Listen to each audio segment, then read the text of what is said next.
Hello and very good morning. This is Mr. Vrinder Singh and today I am going to teach you class 10 standard electricity chapter and my topics today are Ohm's law, factor on which resistance of a conductor depends.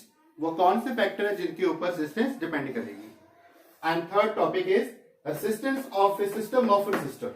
Okay, इनमें हम दो factors है, resistors in series combination and resistors in parallel combination. मतलब जब भी हम किसी resistors को सीरीज या पैरेलल कॉम्बिनेशन में लगाते हैं तब वोल्टेज और करंट में कौन सी चेंजेस आएंगे. ठीक है, उनको भी हम इसके डेरिवेशंस के साथ ये स्टडी करेंगे. ठीक है, तो चलिए अब हम करते हैं फर्स्ट टॉपिक जो हमारा है Ohm's law. What is Ohm's law? तो बेटे ओम्स लॉ हमें कहता है कि potential difference is directly proportional to the current. मतलब जितना वोल्टेज का वैल्यू होगा उतना ही करंट जो होगा कंडक्टर्स में होगा. ठीक है, अब देखते हैं definition. Potential difference V across the ends of conductor in a electrical circuit is directly proportional to the current. Means जितना भी वोल्टेज होगा पोटेंशियल डिफरेंस होगा across the ends of a conductor. ठीक है, कंडक्टर्स के दोनों एंड्स में जब हम वोल्टेज को लगाएंगे तो उसमें इलेक्ट्रिक करंट कितना होगा जितना उसमें पोटेंशियल डिफरेंस का वैल्यू होगा. ठीक है, so V directly proportional to I. जितना वोल्टेज होगा उतना ही उसमें करंट का वैल्यू होगा. ठीक है, so potential difference is directly proportional to the current. ठीक है, and whenever proportionality sign को जब भी हम खत्म करते हैं हमारे पास कोई कांस्टेंट आता है और यहां पे हमारे पास कांस्टेंट का वैल्यू है R. R is the constant और R को हम क्या बोलेंगे? रेसिस्टेंस. R क्या है यहां पर? रेसिस्टेंस. V है voltage, R is the resistance, I is the current. ठीक है, तो this is the mathematical expression for Ohm's law. ये आपने बेटे याद रखना, this is very important formula. Next, ऐसा यूनिट्स ऑफ रेजिस्टेंस इज ओम. ठीक है, ये भी एग्जाम में पूछ लेते हैं 1 मार्क्स में. ऐसा units of resistance is ohm. तो ये इसका this is symbols of ohms. ठीक है, रेजिस्टेंस का सिंबल फॉर्म है, ओम भी बोलते हैं इसको. नेक्स्ट है, as we know that the graph, sometimes the question is also they ask in exam that draw the graph between V and I. Okay, graphical representation of Ohm's law. तब हमने करना है current value is along horizontal x-axis and value of potential difference across vertical y-axis. Then what happens? As the voltage will increase, current value also increases. ठीक है, जब voltage हमारा था 2 तब करंट भी था 2. तो 2 से जहां पे मैच हुआ वो हमने पॉइंट लगा दिया. जब हमारे पास वोल्टेज हो गया 4, करंट इज आल्सो 4. ऐसे ही जैसे जैसे वोल्टेज बढ़ता जाएगा वैसे वैसे करंट का वैल्यू इंक्रीज होता जाएगा. So it simply show that कि ग्राफ जब हम इन्हीं पॉइंट में हम स्ट्रेट लाइन बना देंगे. So the conductors which obey the Ohm's law, okay, show the graph is that of straight line. ठीक है, जो भी कंडक्टर्स जो होंगे ओम्स लॉ को ओबे करते हैं उनमें ग्राफ कैसा बनता है? Straight line between V and I. तो V I का ग्राफ बनता है स्ट्रेट लाइन. ठीक है, and that obeys the Ohm's law. और जो ओम्स लॉ को ओबे नहीं करते उनका ग्राफ स्ट्रेट लाइन नहीं बनता. ठीक है, उनमें कर्व की फॉर्मेशन में बनता है but not in straight line. Okay, अब ये जो मैथमेटिकल एक्सप्रेशन है हमारे पास ओम्स लॉ का, इसमें जो फॉर्मूला है ना V is equal to IR, इसी फॉर्मूले को हम 3 डिफरेंट फॉर्म में हम भी कन्वर्ट कर सकते हैं क्योंकि एग्जाम में क्वेश्चन आता है find the value of voltage if resistance given and current given. Sometime आपको बोलते हैं find the value of current when voltage is this and resistance is this.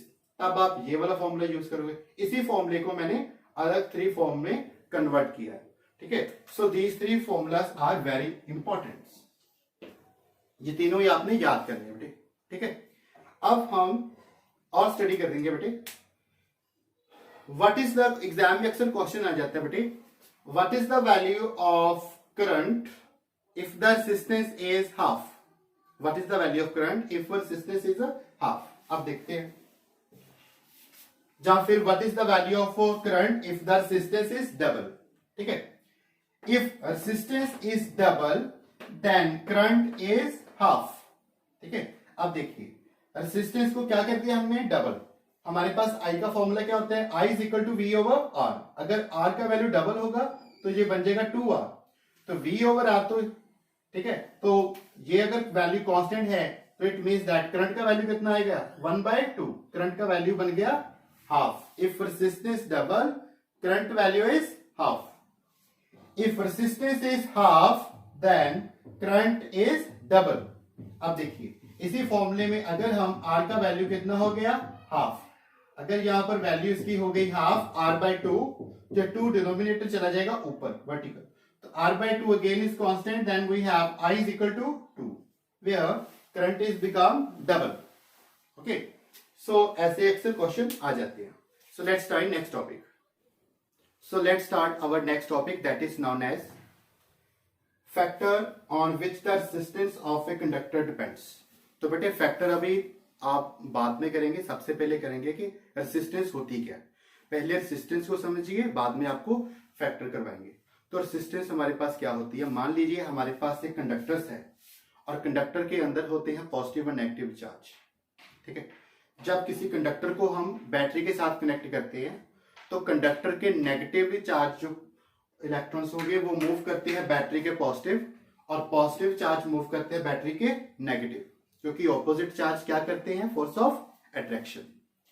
जब ये चार्जेस कंडक्टर के अंदर मूव करते हैं तो आपस में क्या करते हैं, कोलिजन। जब इनकी कोलिजन होती है, टक्कर होती है, तब क्या प्रोड्यूस होता है, तब प्रोड्यूस होती है हीट। ठीक है, जब इसमें हीट प्रोड्यूस होती है तब क्या होगा, उस heat is the loss of energy.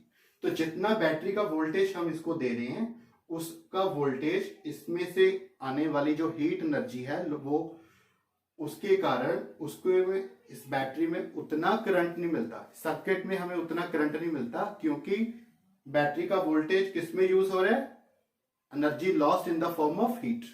तो जो energy lost in the form of heat is because of resistance, हम उसको कहते हैं रेजिस्टेंस। ठीक है, जब दो इलेक्ट्रॉन और प्रोटॉन आपस में कोलाइड करते हैं तो एनर्जी का लॉस होता है, हीट एनर्जी प्रोड्यूस होती है, कंडक्टर का टेम्परेचर बढ़ जाता है तो एनर्जी का थोड़ा सा लॉस हो जाता है। उसी लॉस के कारण V जो है समटाइम प्रोपोर्शनल नहीं होता। हमने दो टाइप्स के कंडक्टर की ओम्स लॉ किया था, एक था सिंपल ओम्स लॉ, एक होता था ओम्स लॉ, एक होता है नॉन ओम्स लॉ। तो नॉन ओम्स लॉ वो होते हैं जिनमें हीट एनर्जी ज्यादा प्रोड्यूस होती है और V directly proportional to I नहीं होता। ठीक है, तो चलिए come back to the topic. अब करते हैं रेजिस्टेंस डिपेंड्स ऑन लेंथ। ठीक है, तो resistance directly proportional to length. अगर लेंथ कंडक्टर की ज्यादा होगी, जितनी ज्यादा लेंथ होगी उतनी ज्यादा इलेक्ट्रॉन की क्या होगी अंदर, कोलिजन। ज्यादा कोलिजन होगी तो उतनी ही ज्यादा प्रोड्यूस होगी रेजिस्टेंस। ठीक है, नंबर 2 फैक्टर है resistance is inversely proportional to area of cross section. Area of cross section होता है थिकनेस ऑफ ए कंडक्टर्स। अगर मेरे पास कोई कंडक्टर है जिसका एरिया ऑफ क्रॉस सेक्शन, मान लीजिए ये कंडक्टर है, इसका area of cross section this part is bigger, ये बड़ा मोटा है इसका। ठीक है, तो मोटा वाला जो पार्ट है हमारे पास दिस इज अ कंडक्टर, तो इसमें से प्रोटॉन और नेगेटिव चार्ज जो होंगे वो इजीली मूव कर पाएंगे। ठीक है, अगर मैं इसकी थिकनेस को, इसका एरिया ऑफ क्रॉस सेक्शन को कम कर देता हूं लाइक दिस, तो क्या होगा, रास्ता और ज्यादा स्मॉल हो गया। इलेक्ट्रॉन और पॉजिटिव चार्ज को जाने के लिए उतना स्पेस नहीं मिलेगा। स्पेस नहीं मिलेगा तो क्या होगा, रेजिस्टेंस जो होगी वो ज्यादा इंक्रीज हो जाएगी।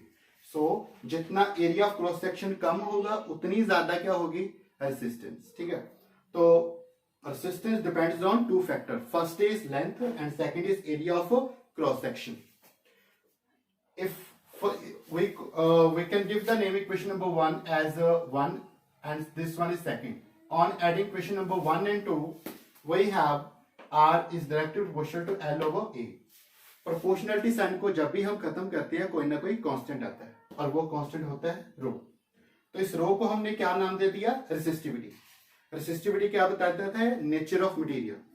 ठीक है, एंड समटाइम्स रेसिस्टेंस का ये वाला equation and sometime question is that find the value of resistivity. तो रेसिस्टिविटी की वैल्यू हम फाइंड करते हैं, रो को इस साइड ले जाएं ए को मल्टीप्लाई कर दो आर के साथ, एल को नीचे डिवाइड कर दो, ये भी हमारा फॉर्मूला बनेगा। So formula number 1 and 2 both are very important and generally some question exam also rise, पूछ लेते हैं इसमें से find the value of resistivity. ठीक है, अब हम करते हैं एक और क्वेश्चन पूछ लेते हैं, on what factor resistivity depends.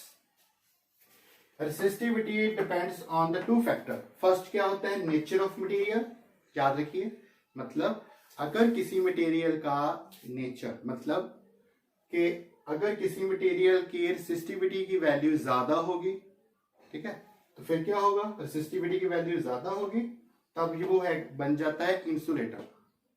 जितना रेसिस्टेंस वैल्यू ज्यादा होगी तो उतना ही ज्यादा बैड कंडक्टर्स होगा, उसको हम इंसुलेटर्स भी बोल देते हैं। तो जिनमें रेसिस्टिविटी की वैल्यू कम होगी वो उतना ही ज्यादा गुड कंडक्टर्स होगा। ठीक है, if resistivity of material is low then it is a good conductor. और गुड कंडक्टर्स में हमारे पास आते हैं सिल्वर, कॉपर, ठीक है। And if the resistivity of material is high, अगर हाई होगी तो हमारा मटेरियल बनेगा insulator, like rubber, wood etcetera. ठीक है, ये सारे बहुत ही इंपॉर्टेंट क्वेश्चन है रेसिस्टिविटी के साथ रिलेटेड। ठीक है, okay, let's start our next topic. So let's start our next topic, that is resistors in series. ठीक है, तो बेटे एक बात आपने याद रखनी है, जब भी हम रेसिस्टर्स को सीरीज में कनेक्ट करते हैं, ठीक है, लाइक R1, R2, R3, ठीक है, when we said that the resistor is connected in series, whenever one end of the resistor is connected to the another end of the resistors and their another end connected to the another one, मतलब R1 का resistor का एक and दूसरे resistor के साथ और उसका दूसरा एंड दूसरे रेसिस्टर्स के साथ जैसे कनेक्ट हो, तब हम कहते हैं resistors connected in series combination. ठीक है, तो बेटे ये क्वेश्चंस काफी इंपॉर्टेंट है, एक आपको एग्जाम में दोनों में से एक क्वेश्चन अक्सर आ जाता है, that drive the expression for resistors in series combinations, या फिर आएगा drive expression for resistors in parallel combinations. तो उसमें आपने सबसे पहले ये डायग्राम ड्रॉ करेंगे और डायग्राम ड्रॉ करके इसको हल्का सा एक्सप्लेनेशन पार्ट करने के बाद इसकी मैथमेटिकल डेरिवेशन करते हुए लास्ट में रिजल्ट निकालना है। ठीक है, तो चलिए हम स्टार्ट करते हैं। फर्स्ट क्या लिखेंगे, एक बात तो जो आपने याद रखनी है वो ये, इन series combination current is same. जब भी आपका सीरीज कॉम्बिनेशन होगा तो बैटरी में से जो करंट फ्लो करेगी, ठीक है, तो वो करंट हमेशा क्या होगी, सेम। करंट में कभी डिवाइड नहीं होगी, same current is flowing through the resistance R1, R2 and R3। ठीक है, लेकिन जो इसका वोल्टेज होता है ना वो डिवाइड होगा। सीरीज कॉम्बिनेशन में वोल्टेज डिवाइड होगा और करंट रहेगा सेम। और याद रखिए पैरेलल कॉम्बिनेशन में वोल्टेज सेम रहेगा और करंट होगा डिवाइड। बस ये दो रूल्स है, ये आपको अच्छे से याद होने चाहिए, तब ये क्वेश्चन आपके लिए बहुत इजी है। इन series combination current is same and potential divides potential of the battery. अब देखिए दोनों टर्मिनल पे जो पोटेंशियल होगा ए और डी का टोटल पोटेंशियल कितना है, V। वो पोटेंशियल ए और बी में डिवाइड होके बच गया V1, बी और सी में हो गया V2 और सी और डी में कितना हो गया V3। ठीक है, तो ये आपने याद रखना है। Let V be the total potential across A and D and let R1, R2, R3 be the resistor connected in series combination. तो R1, R2, R3 are the resistors connected in series combination. So let's start. तो हम बोलेंगे let capital V is the total voltage. तो total voltage कितनी होगी, sum of voltage, मतलब V1 plus V2 plus V3 किसके is equal to होगा, total voltage के बराबर होगा। ठीक है, तो हमने इसको इक्वेशन को नाम दे दिया equation number 1। According to the Ohm's law, Ohm's law हमें कहता है total voltage is directly proportional to the current. ठीक है, so V is equal to IR is the Ohm's law. तो potential across resistor R1, R2, R3 R कितना होगा potential across R1 में, R1 में पोटेंशियल था V1, तो V1 is equal to IR1, V2 में आएगा IR2, V3 में आएगा IR3। ठीक है, अब इन पांचों इक्वेशन को नाम दे दो, इक्वेशन 1, 2, 3, 4, 5, और ये जो 4 इक्वेशन है ना लास्ट की, 2 3 4 5 इनकी वैल्यूज को इक्वेशन नंबर 1 में पुट कर देंगे। Putting values of 2 3 4 5 into equation number 1 put करने के बाद देखिए बेटे सब में करंट क्या है, कॉमन, करंट कॉमन है, करंट को हमने बाहर ले लिया तो आई का वैल्यू क्या हो जाएगा, कैंसिल हो गया। तो लास्ट में हमारे पास रिजल्ट बन गया total resistance in series combination is equal to the sum of resistor in series. तो sum of resistors is equal to the total resistance. ठीक है, तो सीरीज कॉम्बिनेशन में क्या होता है, जितना भी करंट रेसिस्टेंस होगा ना सीरीज कॉम्बिनेशन में वो सारा एड अप हो जाएगा, सम अप हो जाएगा। ठीक है, तो ये था हमारा series resistor in series. Let's try next topic that is resistor in parallel combination. So let's start our next topic that is resistors in parallel combinations. Okay, in this parallel combination हम resistors को parallel combination में connect करते हैं। ठीक है, parallel combination is that combination in which one all the three resistors are connected to a common point. All the three resistors R1, R2, R3 are connected to a common point. तो इन तीनों का common point क्या है, A point, और दूसरा common point कौन सा हैगा, B point। ठीक है, so this is known as parallel combination whenever all the three resistors are connected to the one single common point. Okay, next करते हैं in parallel combinations the current is divide and the potential will be same. Potential difference जो voltage की value होती है वो same रहेगी और current क्या होगा, डिवाइड। लेट्स सी, मान लीजिए बैटरी है, बैटरी का positive terminal from this one direction, तो करंट हमेशा फ्लो करता है बैटरी के पॉजिटिव टर्मिनल से, तो करंट फ्लो होता हुआ जाएगा ये इस पॉइंट पे। अब आगे पॉइंट कितने हो गए, करंट डिवाइड होगा I1 in R1, I2 in R2 and I3 in R3। तो ये करंट आगे जाके 1 2 3 पार्ट्स में डिवाइड हो जाएगा, यहाँ पे डिवाइड होगा, आगे जाके फिर से ये एड अप हो जाएगा, एड अप होके फिर से इसकी वैल्यू सेम हो जाएगी। ठीक है, अगर वैल्यू इसकी सेम हो जाएगी, सपोज यहाँ पे करंट कितना है 3 एम्पियर, अगर 3 एम्पियर जा रहा है तो 3 एम्पियर करंट 3 पार्ट्स में डिवाइड होगा, तो कितना जाएगा 1 एम्पियर 1 एम्पियर 1 एम्पियर, आगे जाके कंबाइन होके 1 1 1 फिर से 3 हो गया, तो टोटल करंट जो होगा सर्किट का वो बन जाएगा। Okay, in parallel combination current is divide and the potential will be same. Let V be the total potential across AB and let R1, R2, R3 be the resistor connected in parallel combination and let I is the total current flowing through the circuit. So let I is equal to total current in the circuit कितना होगा, total current I is equal to होगा I1 plus I2 plus I3। इसको equation को मान लेंगे हम 1। फिर से according to the Ohm's law क्या आएगा, I is equal to V over R, क्योंकि अब हमने जो रिलेशन ड्राइव करना है वो करंट से रिलेटेड होगा, तो ओम्स लॉ में हम करंट वाला इक्वेशन लेंगे। ठीक है, I is equal to V over R। आगे है current across R1, R2, R3, R, तो करंट R1 में कितना होगा बेटे, R1 में करंट कितना होगा, V over R1, I1 is equal to होगा V over R1, तो I2 V over R2, I3 is equal to V over R3। Now putting the values of second, third, fourth, 5 into equation number 1, उसमें put कर दो। Put करने के बाद देखेंगे कि V जो ऊपर है वो कॉमन है तो बाहर ले लेंगे और उसकी वैल्यू कैंसिल हो जाएगी, और जो लास्ट में हमारा रिलेशन बन गया, this is the last mathematical expression for resistor connected in parallel combinations. Okay, so ये थे हमारे आज के टॉपिक, आगे का हम नेक्स्ट पढ़ेंगे।